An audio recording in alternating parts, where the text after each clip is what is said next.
اگر اس سال کا بھی رمضان دیکھنا ہمارے مقدر میں ہے تو میرے عزیزوں،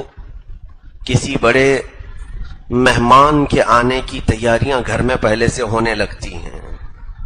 جب آپ کو بتا دیا جائے کہ سال بھر بعد آپ کے رشتہ دار کوئی گھر آنے والے ہیں تو ظاہر سی بات ہے آپ اپنے گھر کو ٹھیک ٹھاک کرنا شروع کرتے ہیں اور پھر سامان سلیقے سے لگانے کی کوششوں میں جٹ جاتے ہیں۔ اگر کوئی آپ کا عزیز آدمی آ رہا ہو تو اس کے لیے تیاریاں الگ سے ہوتی ہیں۔ ہو سکتا ہے گھر کی پینٹنگ بھی ہو جائے، گھر کی جو بے ترتیب چیزیں ہیں اسے سلیقے سے لگا دیا جائے، پھر کھانے پینے کے انتظامات بھی کیے جاتے ہیں کہ وہ مہمان آئے تو اس کے لیے ہم پہلے کیا پیش کریں گے،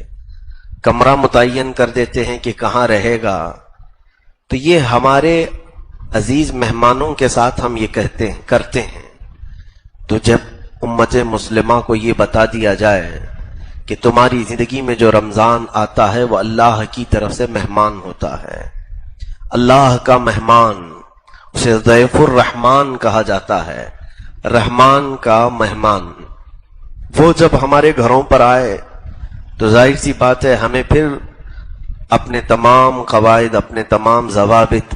اور اپنی زندگی کے ساری بھی ترتیب چیزوں کو ٹھیک کرنے کی ضرورت ہوتی ہے۔ رمضان جس کے گھر میں داخل ہوا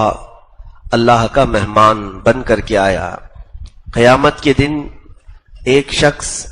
سفید لباس میں آئے گا، بہت ہی نورانی صورت اس کی ہوگی، اور جب حساب کتاب چل رہا ہوگا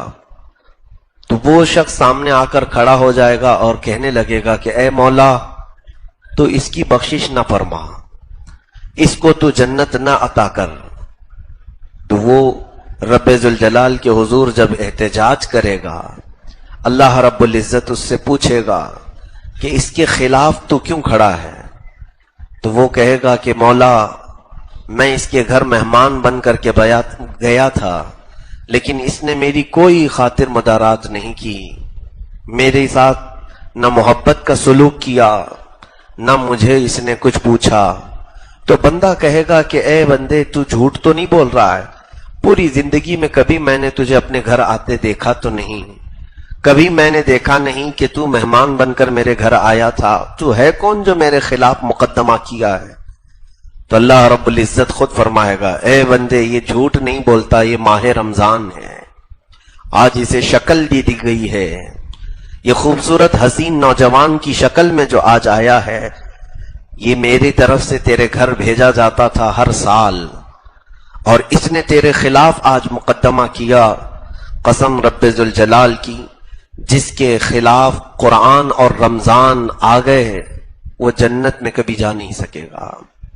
بلکہ فرمایا گیا کہ جنت کی خوشبو بھی اسے قریب سے نہیں گزاری جائے گی۔ میرے عزیزوں،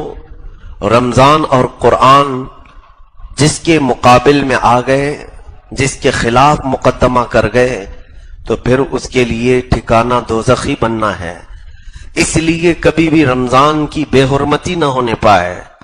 اب آپ پوچھیں اس رمضان سے جب قیامت کے دن وہ ہمارے خلاف مقدمہ کرے گا